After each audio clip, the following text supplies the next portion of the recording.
fact that we're having this conversation right now, they would now label us as hate mongers, black supremacists. But see, we don't advocate what the Nation of Islam allegedly either does or used to about the Asiatic black man that make it the owner of the cream of the planet Earth. We ain't talking about no nonsense like that, because evil knows nothing as it relates to melanation or hue. See, there are no races on this planet. We read clearly in the book of Genesis that Noah had 3 sons, Shem, Ham, Japheth. And by these 3 sons was the entire earth overspread. That's what's written, right? If that's the case, Noah had 1 wife.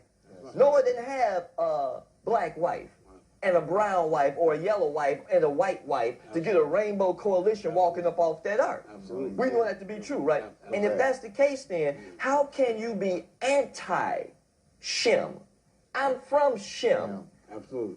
But now the word or the designate anti-Semitic is being used to make it appear to nullify your message and the validity of what you're saying if you point out truths that make people uncomfortable. That's right. So if I say that Jewish people don't come originally from the part of the world that we're from, that's anti-Semitic. If we say that Arabs are not part and parcel from that part of the world that they're fighting over, what does that make us now? Because if Arabs allegedly are the children of Ishmael and Jewish people are allegedly the children of Isaac, then they must be brothers then. So my point being, how can Arabs be anti-Semitic if they're supposed to be Semitic people? Absolutely right. That's right. It's a good question. Absolutely. How does that work? Neither one of them have a claim to that land. No, just like it's written in the book of Nehemiah or Ezra, I forget which it is because my mind's somewhere else right now. These people who had no part in rebuilding the temple, restoring the city, they said, we worship Yah the way you worship him. They said, it don't pertain unto you to build this temple. That's right. They were half-breeds. Now, we're not saying that Jewish people have any Hebrew blood. We're not saying that Arabs have any Hebrew blood. They have nothing to do with this conversation as it relates to delineating towards the facts. The original children of Israel are melanated people who you would call today black. But point being, blackness does not by definition impute or imply righteousness. No, it doesn't. All the people in the days of old were black folk, if you want to get down to it. That's right. Nimrod was a black man and he was against Yah. Yes, he was. Thank you. Black, but they were evil. Thank you. Right. Wicked. Absolutely. Through and through. So when did being black automatically impute righteousness? It does for people who have been stripped of identity, have no self-esteem, have no self-respect. They got to now stand on this generic, I'm black. I'm black. Black means what? Black don't mean nothing. There's no black land to go back to. There's no black food except the slave diet. See, the bottom line is that this is what imputes righteousness. That's right. Right here. That's right. That's it. And everyone has one of these. That's right. Yes, they do. So it depends on how you view your life and how you view others. That's right. And where your value systems are. This is what imputes righteousness. Absolutely. How you see how you. you relate Absolutely. to Yah. That's right. That's your right. That's right. Absolutely. And we're going to go over that too. Particular point. A lot of people say to us that you all are racist. You try to make this a black thing. Anytime you hear a person who's a Hebrew, who happens to be an Israelite, because all Hebrews, quiet as kept, ain't Israelites. That's right. Ishmael, he was a Hebrew, but he wasn't an Israelite. That's right. Edom, he was a Hebrew, but he wasn't an Israelite. Midian, same thing. This is the point. My people are those in whose heart reside Yah's law. That's right. Both Hebrews who are Israelites and the other sons and daughters of Adam. Is that fair? That's correct. Yah is exclusive when it comes down to those that belong to him that work righteousness. Right. Huh? There it is. That again. heart. It is. Written on the tablets of your heart, made manifest by your physical actions, making known the basis of your faith through your works. Who is the Most High talking to pertaining to scriptures, Genesis through Revelations, law, history, prophecy, letters, epistles? To who? What people is the Most High talking to a relationship with? So we're going to be reading from the book, The United States and Britain in Prophecy, at page 12. Why do we have Israel's Bible? Okay. And it says, millennium ago, the same national greatness, wealth, and power was promised by the Almighty to Abraham. Yet few have ever noticed this astounding fact in Scripture. We must realize if we would understand a particular fact, the Holy Bible is a particular book of a definite nationality, the children of Israel. It is undeniable. Its history from Genesis to Revelation is primarily the history of one nation or people, the Israelites. Other nations are mentioned only insofar as they come into contact with Israel, not a state but a people. We must remember that.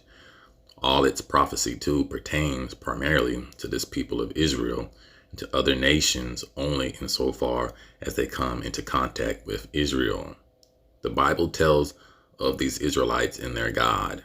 It was inspired by the God of Abraham, Isaac, and Jacob, committed to writing through Israelites exclusively and preserved until after the New Testament was written by these Israelites.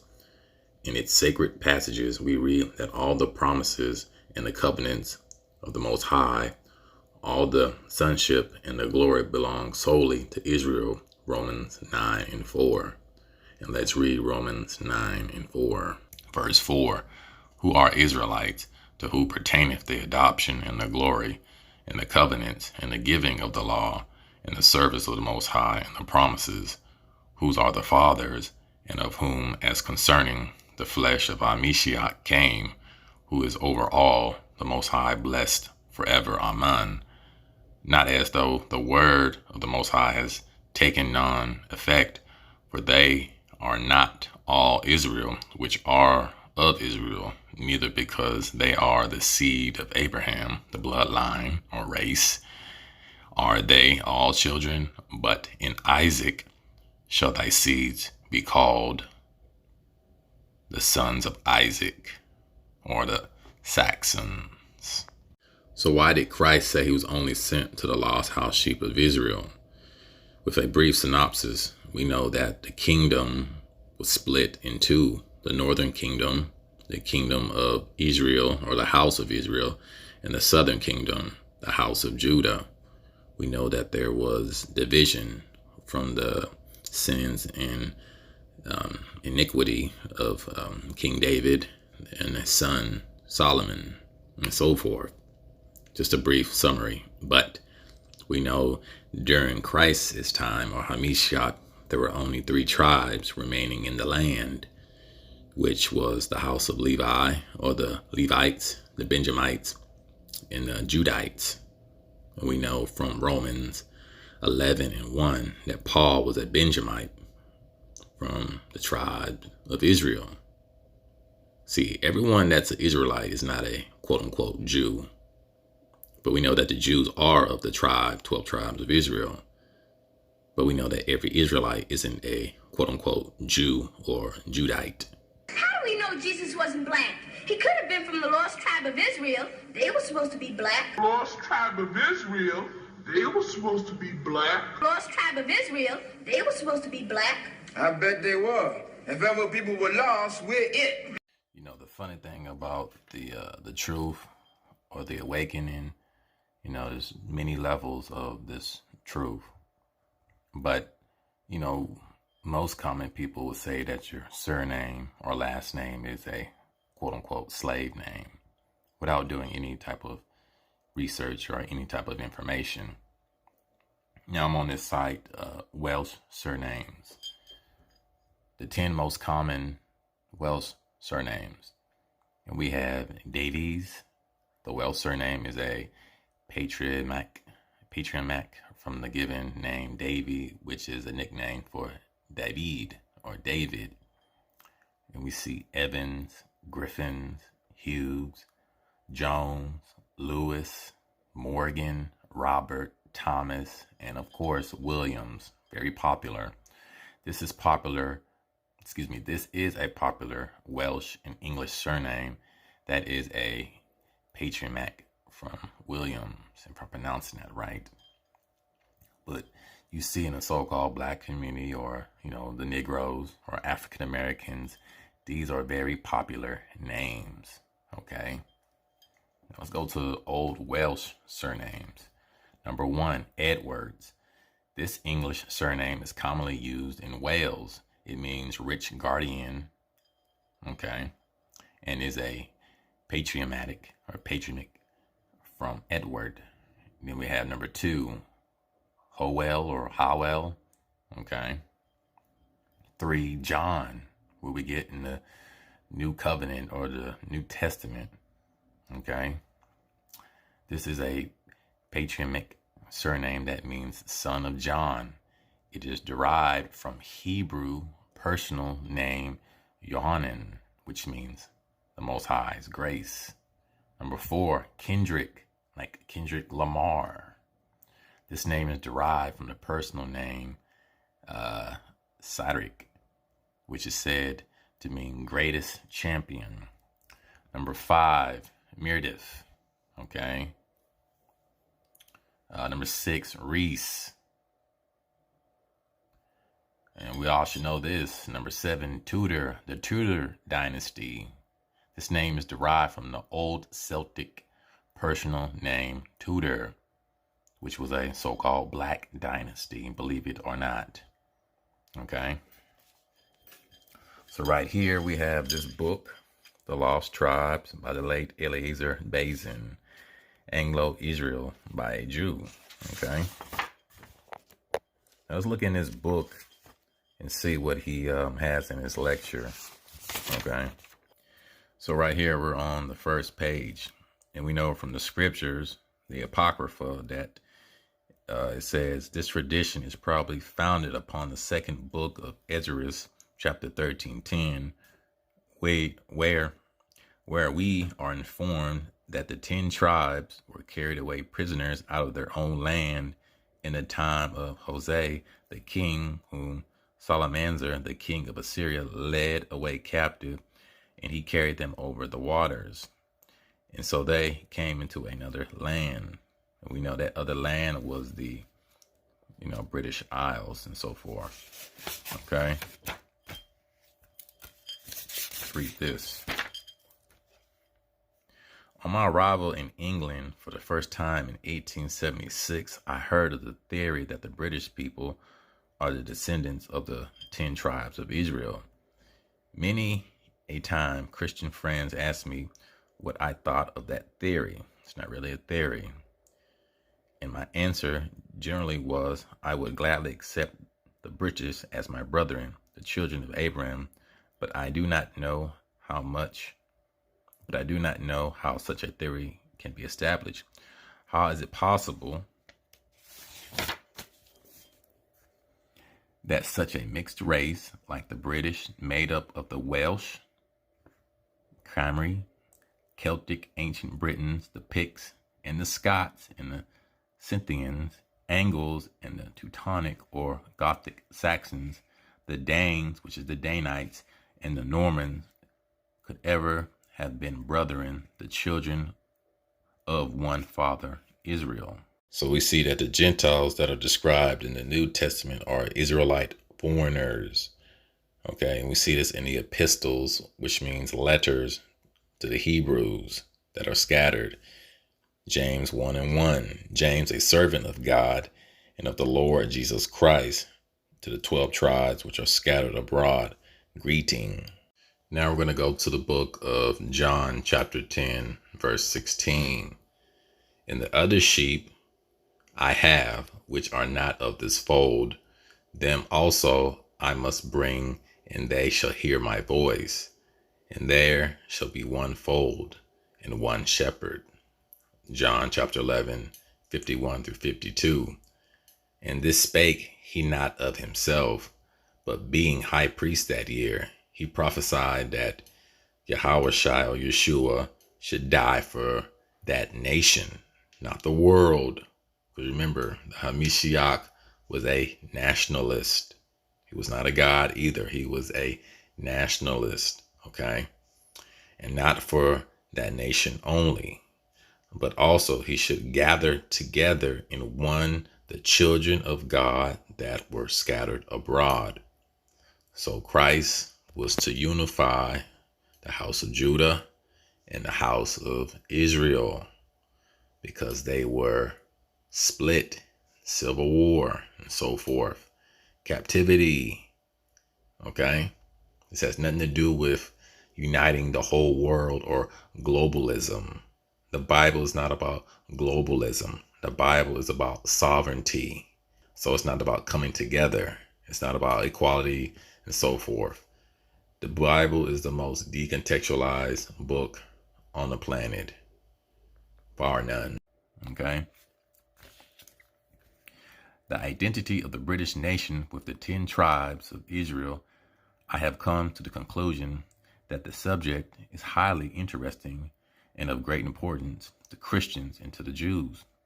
Okay? Let's read out here. The words just quoted from the Bishop of Liverpool are a great value to us, although the Venerable Bishop applies it to the Jews, who are only a small part of Israel. See, in today's world, we only know the tribes of Israel as only one people, the Jews, but we know that's not true. And those are converts, by the way, Khazars. But anyway, the tract is very interesting, but I am sorry that the author makes no difference in it between the two houses of Israel and Judah, because you know the kingdom split. We know from 1 Kings chapter 12 of the separations between Judah and Israel, but we know of no union that took place between them. So this state of Israel is not biblical.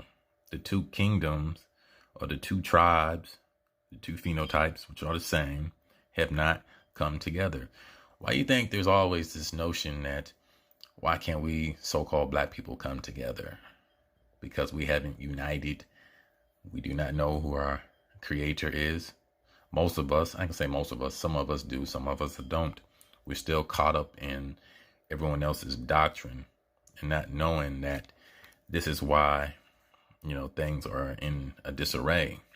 But Israel and Judah have not come together. They have not united. Okay? Let's read this. The time of the union has not yet come, but there is a glorious and blessed union still in store for Judah and Israel, according to Zechariah chapter 10, 6-12.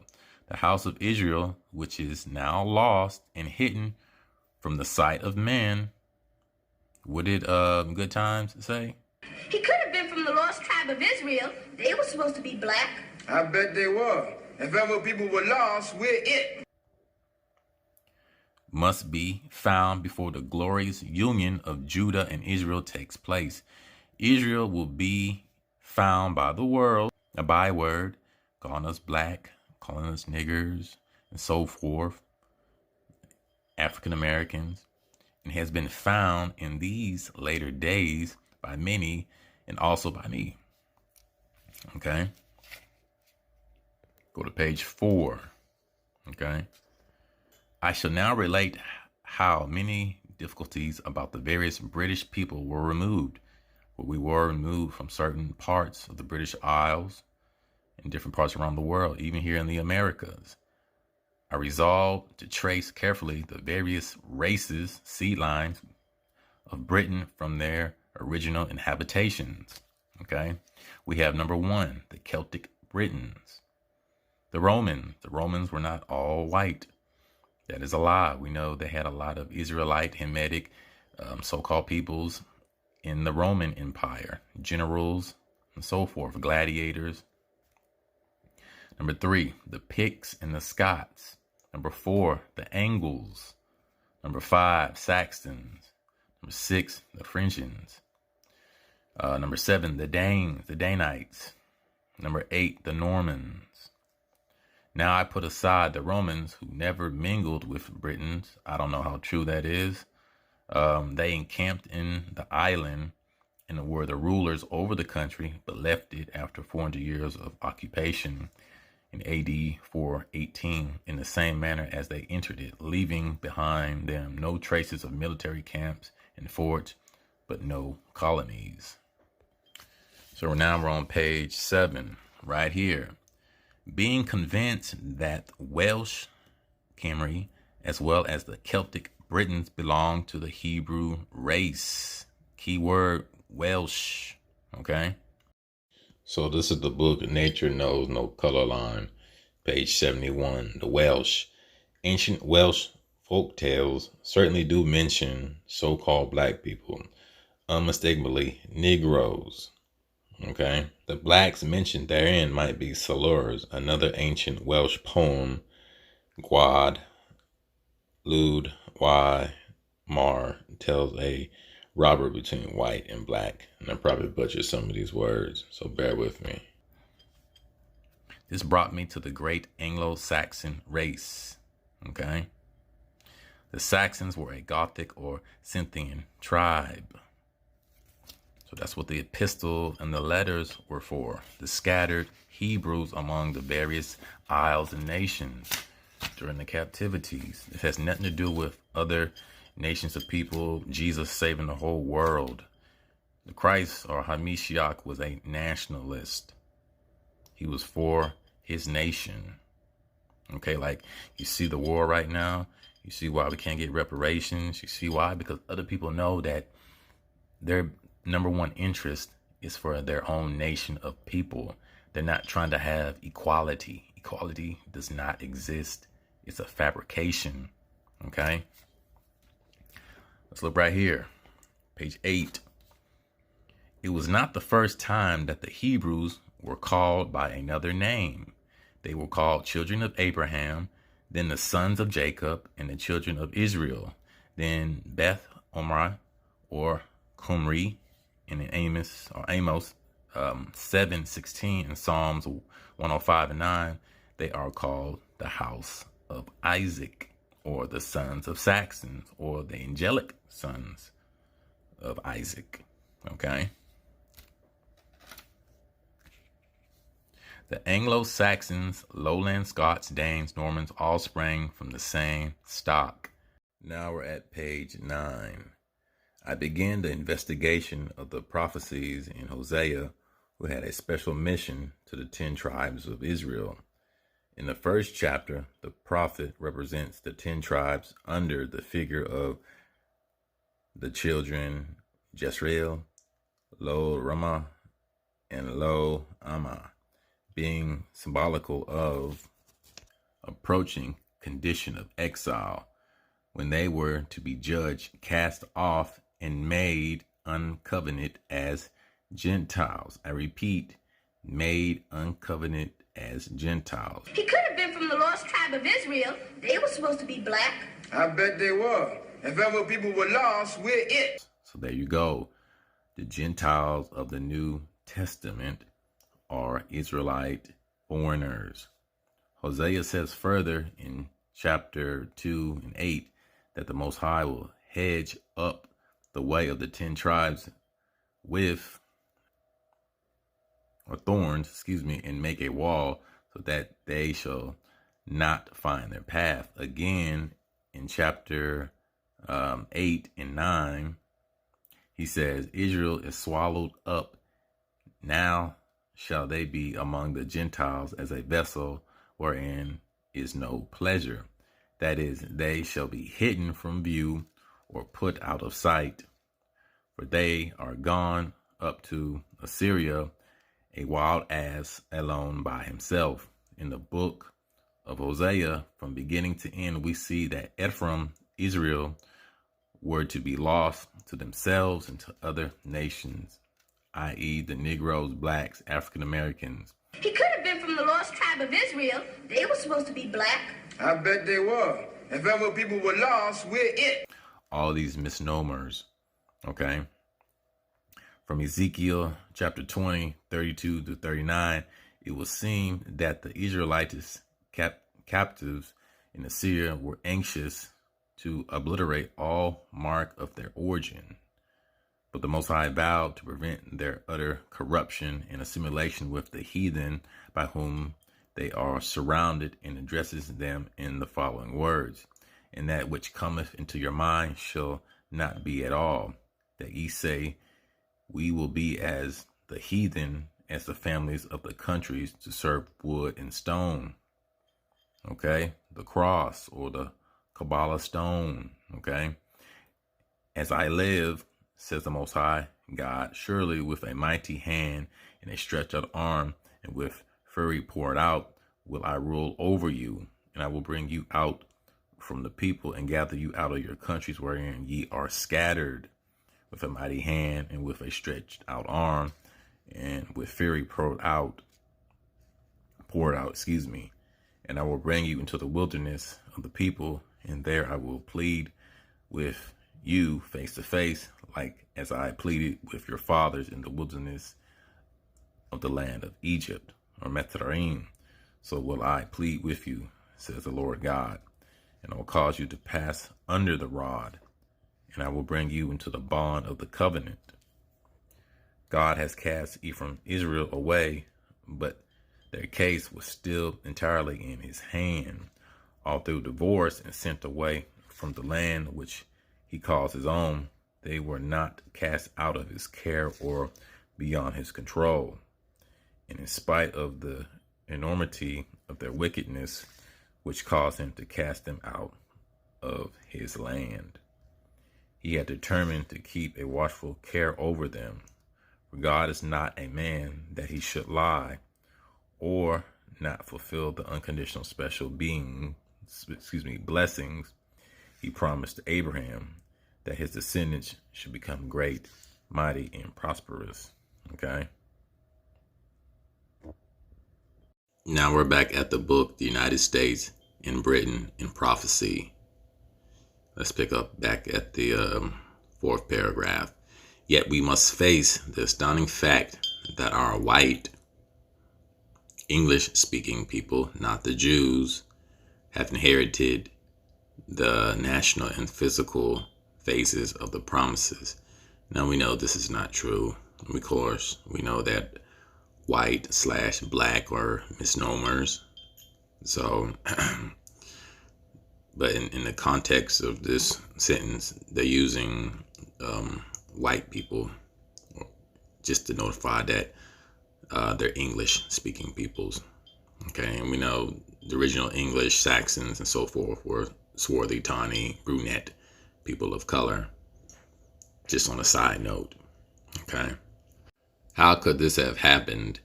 The Bible is an Israelitish book. I repeat, the Bible is an Israelitish book, preeminently of and for the Israelitish nationality, inspired by their God through their prophets.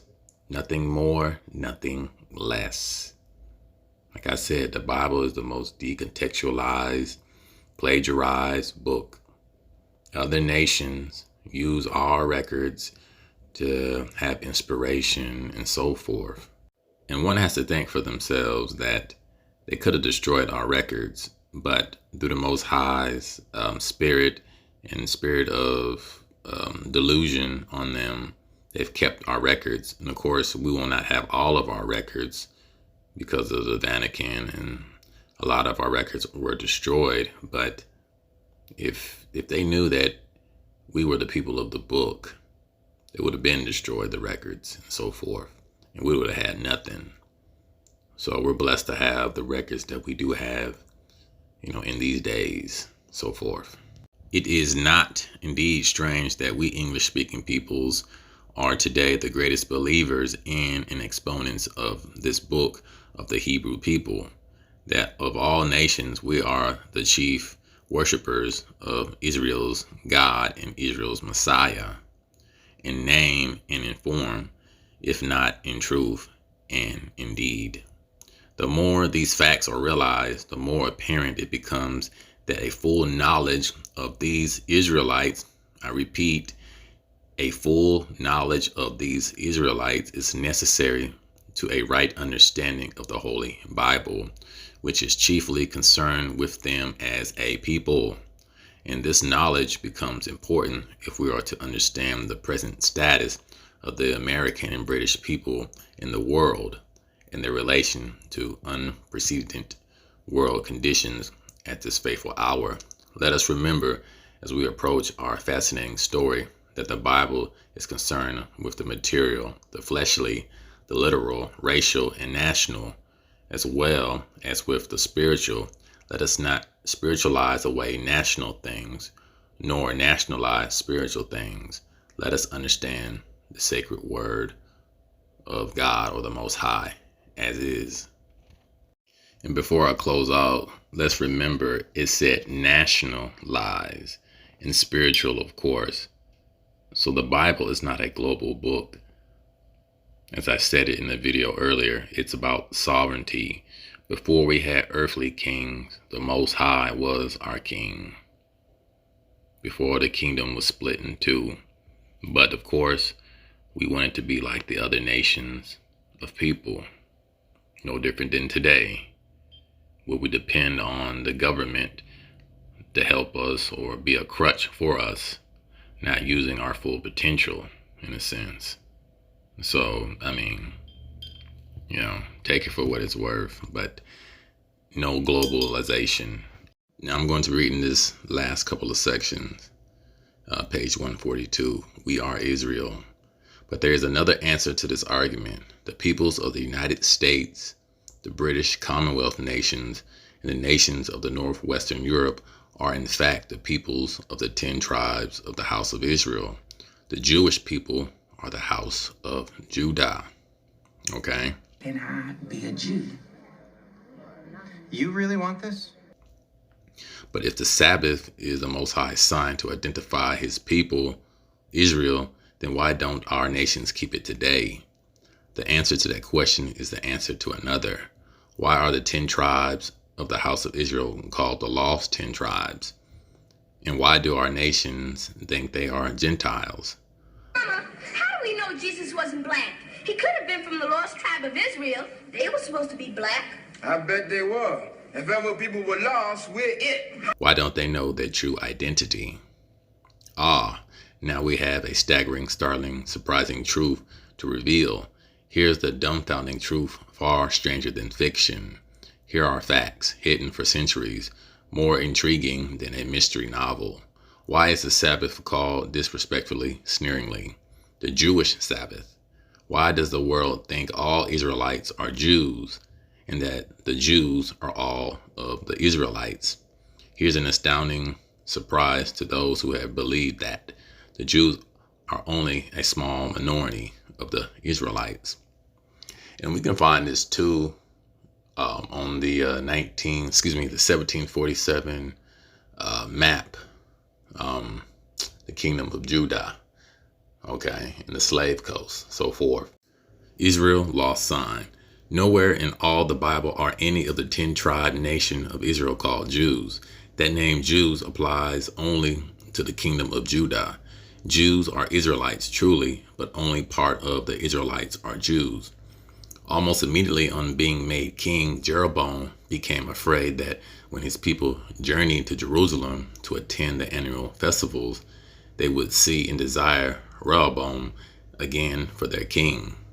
He took swift action to protect his own position. The tribe of Levi composed the priesthood. They were the leaders, the best educated. The Levites living off the tithes had enjoyed incomes 2 or 3 times larger than the other tribes. With one swift stroke, Jeroboam demoted the Levites, set the lowest and most ignorant of the people to be the priest. He could control them. Thus he would control the religion like Gentile kings had always done. Thereupon many, if not most, of the Levites went back into the kingdom of Judah and became known as Jews. So immediately Jeroboam set up 2 great idols for his people to worship, Baal or Baal. He ordered the fall festivals to be observed in the 8th month at a place of his choosing north of Palestine instead of in the 7th month, and at Jerusalem as God ordered, 1 Kings 12:28-32. Also, Jeroboam changed the Sabbath day from the 7th to the 8th, that is, to the day following the 7th day, which of course was actually the first day of the week. Thus he set the day of worship to coincide with the pagan day of the sun, now called Sunday.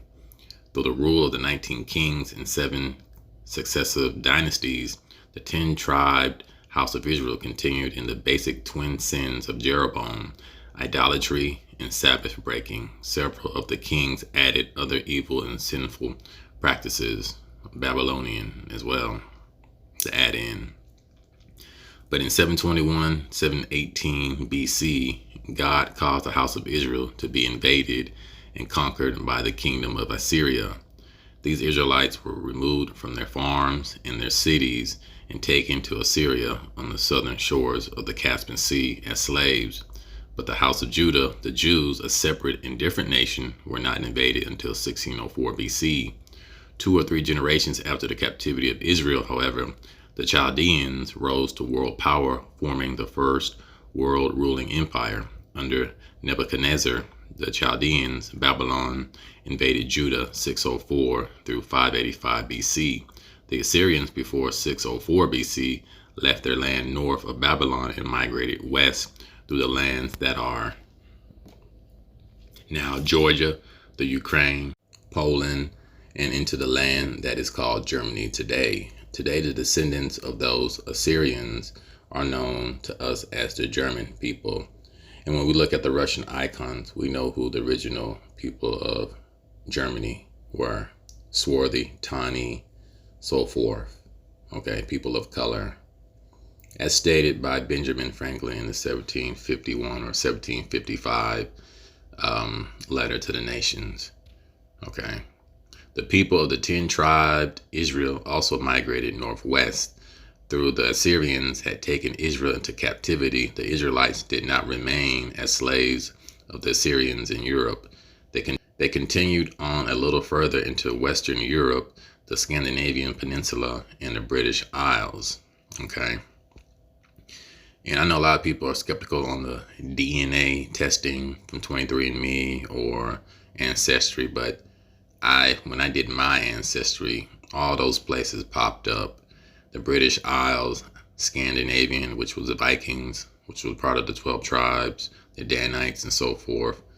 All my genetic or phenotype is in these lands. Okay. Now, why did they come to be known as the Lost 10 Tribes? They had lost their national identifying sign. So that's why they call us black. They call us African Americans and so forth. That's why we have no power. There's no such thing as black power.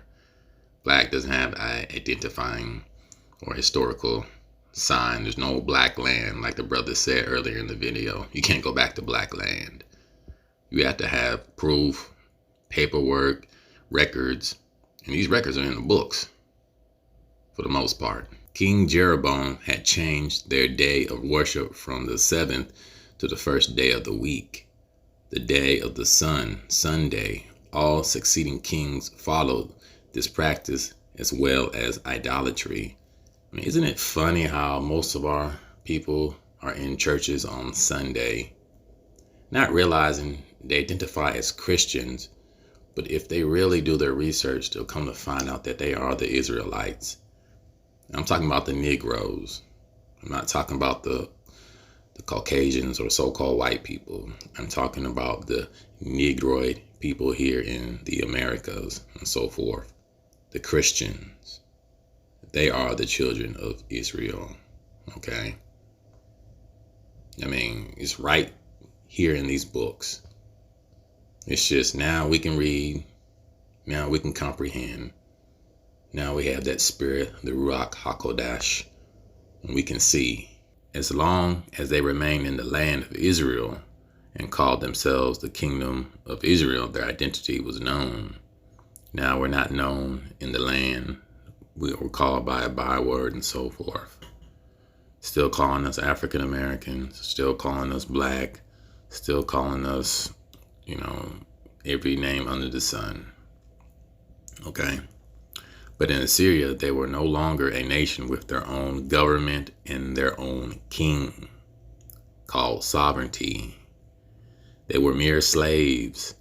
They took up the language of the Assyrians. As succeeding generations grew up, they lost the Hebrew language as biblical prophecy said they would. They lost all national identity, and that is the so-called black man to the T. Hebrew is our language, okay? And English is another form of a Shemitic language mixed in with Latin and German and so forth. But English is not a white man's language. It's actually a Semitic language, truth be told. After several generations, the tribe of Joseph, divided into two tribes of Ephraim and Manasseh, came to call themselves British. They retained a few Hebrew earmarks. Berith, or Berith, in Hebrew means covenant, and Ish means man. Thus, in Hebrew, British means covenant man, which truly they are. The tribe of Reuben settled in the country that is France today, the Fleur-de-Lis, which means they are the tribe of Israel. They had lost their national identity, but the French have the very characteristics of their ancestor. Reuben today, through our free booklet in the French language revealing this ancestry and national identity, thousands of French people are beginning to learn their own true identity. The 10 tribes known as the House of Israel lost their identifying tag, the Most High Sabbath. That is why they lost their national identity. Now we're at page 126. Israel becomes lost. Finally, the Most High drove them out of the promised land. All of these 390 years of national sin, Ezekiel 4 and 5, of rejecting him and his ways, the Most High continued to deal with them. He kept contact with them. He sent his prophets to them. And at any time during these years of their rebellion, they could have repented, turned to God, and received a vast national status. Okay, over here in the Americas, we are debt slavers based on, the terms black, so-called black, and so-called white. Those are not national markers. But now, at last, God drove them out of his land. He removed them out of his sight. 2 Kings 17:18. Again, it is repeated. Verse 23, he removed Israel out of his sight, as he had said by all his servants, the prophets. So was Israel carried away out of their own land to Assyria unto this day. From that time, the Most High sent no prophets to them. He gave them no more chance to receive the greatest national blessing of all history until the end of the 2,520 years. He hid, as it were, his face from them. He removed them out of his sight. He pleaded no longer with them. They had not qualified nor deserved his blessings. Now he left them a slave people to shift for themselves. He left them to their own devices. They had rejected even the identifying sign by which they were to be known and recognized as God's people, Israel. So now they soon lost even their identity. No longer were they known by the world as God's people. No longer did they call themselves God's people. They became lost, the lost 10 tribes, lost in name, lost in identity, lost spirituality. They had lost their tremendous birthright. And where have we heard this before? Because they attempted to silence Minister Farrakhan right now, which is COINTELPRO actions and activations, and they did the exact same thing to you. Why? And this is just a question that I have, and even coming from that aspect of if the true children of Israel, if we're speaking of the Jewish community, if we're speaking of the Abrahamic faith that Islam comes from, that Judaism comes from, that Christianity comes from, all comes from Abraham. And we are all speaking of brotherhood and unity. Why is this division? Why is it such a problem? Why is there so much fear, specifically in the Black community, in the Jewish community? And I'm kind of, this is a leading question, which I want to get to, but why is it such a problem to speak the truth? I think it's a problem, it became a problem for us because of the propaganda machine, but it's more of a problem for them. Right. Because they've taken our birthright. Right. They don't want us to be them. Not deeper than that. They don't want us to be us. They don't want you wrapping your head. They don't want. Wow. Nah, they don't want. Now because you recognize. Right. And now they identified you. Oh man, Nick knows. Right. who he is, and then now the flip side of that, you know, they are. Right. So let's dive into it. Who are they? When we speak of, because this is where it truly is, and when we talk about those the 6 corporations, when we go as deep as the Rothschild, centralized banking, those the 13 families, the bloodlines that control everything even outside of America. When we talk about the people who, if we were truly the children of Israel, and we're defining who the Jewish people are, because I feel like if we actually can understand that construct, then we can see that there is no hate involved. When we talk about the lies, the deceit, the fake dollar controls all of this, then maybe we can get to the reason why they wanted to silence you, why they want to silence Minister Farrakhan, and they want to throw that we are having hate speech when it's never hate speech, when it's not. You can't be anti-Semitic when the Semitic, when we are the Semitic people, when we are the same people that who they want to be, that's our birthright. That's our birthright. So if that's truly our birthright, there's no hate involved. It's not. How did this message get so misconstrued? When we came back to claim it. Now we'll pick back up at the United States and Britain in Prophecy, page 127. We'll read it again. They became lost. The lost 10 tribes, lost in name, lost in identity, and lost spirituality. They had lost their tremendous birthright. You know, they don't put these subliminal messages in these shows for anything. There's no such thing as a coincidence in life. Okay? For a duration of many generations, in due time, as a second and third generation came along, they lost even their Hebrew language. They regarded themselves as Gentiles. The world supposed they were Gentiles. Apostles to Britain.